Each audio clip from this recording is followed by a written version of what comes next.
Pangarap mo bang magtrabaho abroad? Ano-ano ang mga questions sa interviews? Gaano katagal usually inaabot ang isang interview? Sino-sino ang mana sa interview panel? Personal ba o online ang interviews? Malalaman mo ba agad after the interview kung tanggap ka o hindi? Kailan usually lumalabas ang resulta ng interview? Ako si Bulakenyong Gala, isang vlogger, isa din po akong singer, isa din po akong teacher, at isa po akong proud overseas Filipino worker. Pag-usapan na natin yung mga questions na itinanong sa akin dun sa 3 international schools na nag-interview sa akin at nag-hire sa akin. First, ano-ano ba yung mga common things amongst these 3 interviews? Lahat ng interviews na yon ay online nangyari. Wala akong personal na interview. Second, since sa Zoom at sa Google Meet nangyari yung mga interviews na yon, ay 30 minutes inabot ang isang interview. Third, dun sa 3 interviews na yon, nandyan yung principal, vice principal, department head, at ang HR. And the last one, isa sa mga common things dun sa 3 interviews na yun, ay nalaman ko nga agad na hire ako the day after the interview. Oh guys, eto na ha. Ito yung mga 5 questions na natatandaan ko na itinanong sa akin doon sa 3 interviews na yun. Halos pare-pareho talaga sila ng mga questions. Number 1, tell something about yourself. Napaka-common na question guys, di ba? Usually, ito talaga yung introductory question ng mga interviewers. Guys, meron akong 4 na tips na pwede nyo isagot dyan. Ito rin yung sinagot ko ha. Tandaan nyo lang tong acronym na to. PPEE. Personal information,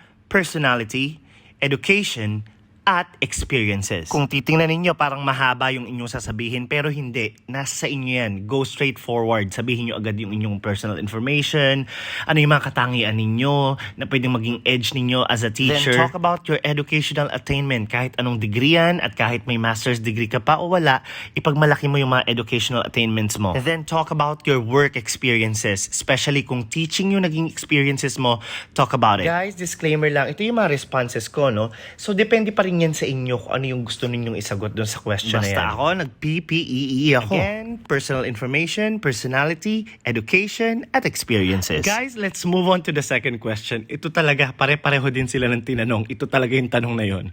Why did you leave your previous job? Guys, this question applies only dun sa mga followers ko na may previous employment or may previous job.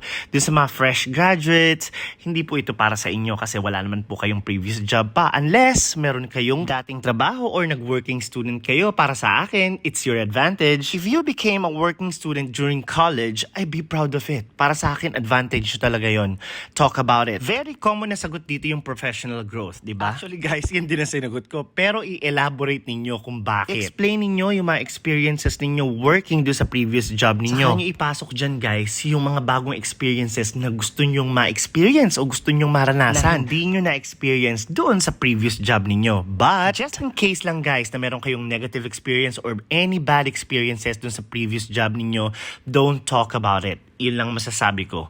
Huwag kayong magsasalita ng bad things about your previous employers. Stay positive dun sa mga statements na ibibigay nyo sa mga interviewers. Dahil para sa akin, yung pagsagot nyo sa question na yan ay nasa ethics and professionalism ng isang manggagawa o ng isang teacher. Guys, let's go to question number 3. Ito, matetest na yung inyong abilities dito sa question number 3. Can you teach? At ang kasunod na niyan ay ang level at ang subject. Siyempre na hinahanap nila. Let's say for instance, can you teach math for grade 7 students? So guys, itong question na to, depende sa inyo yung magiging sagot kung ano yung in-applyan ninyo. Kung kaya ba ninyong ituro yung field na hinahanap ng school? At kung kakayanin nyo bang i-handle at i-manage yung level ng students doon sa subject na yun? Well, para sa akin guys, this question requires your 100% honesty and sincerity. Kung hindi nyo field yan at forte yung subject na yan, pero kakayanin nyo namang ituro at kakayanin nyo i-manage yung level ng mga estudyante na tuturuan, well then sabihin nyo yes. Kung hindi naman, be honest. Say no. Kasi sa mga interviews ko talaga, never ako nag-answer ng it depends. Para kasi sa akin, yung statement na it depends is playing safe. Kaya naman, if the question is a yes or no question, sagutin mo lang agad kung yes or no and then explain it. So let's say, yes ang sinagot mo sa question na yan, dapat may supporting statement ka din sa answer mo na yes. Sa akin supporting statement guys, I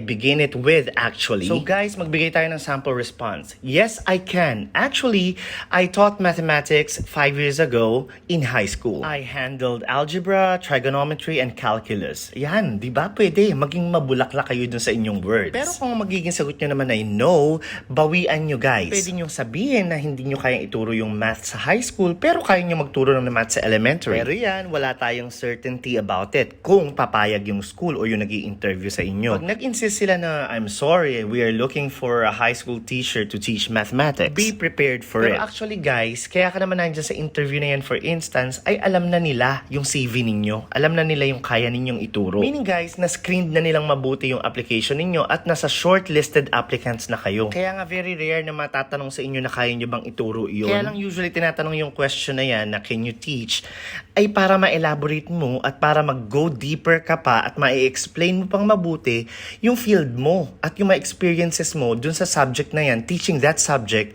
at handling the level of students na hinahanap nga nila. Doon na tayo sa question number 4.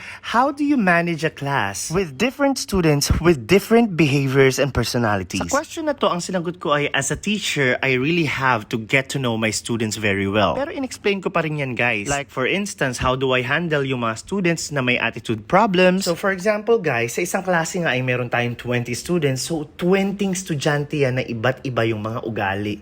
So dapat mai-explain mo yan at maiparating mo sa mga interviewers kung paano mo i-manage at i-handle yung 20 students na yan with different personalities. When you answer this question, you should sound very convincing. Yan ang tip ko guys. And then guys, mag-segue tayo ng konti. Just sa 4 na questions na yan, while talking to the interviewers guys, mararamdaman na ninyo kung interesado sila sa inyo. Ang inyong bulakin yung gala nga guys, talaga namang may talent sa ganyan. Talagang parang nararamdaman ko na, alam ko na maha-hire ako. Kasi naman, pag tinignan nyo yung mga interviewers, makikita nyo naman yung mga facial reactions nila, tapos makikita nyo, palalaman nyo naman kung nakikinig talaga sila sa inyo, tapos gustong-gusto nila yung mga sinasabi ninyo.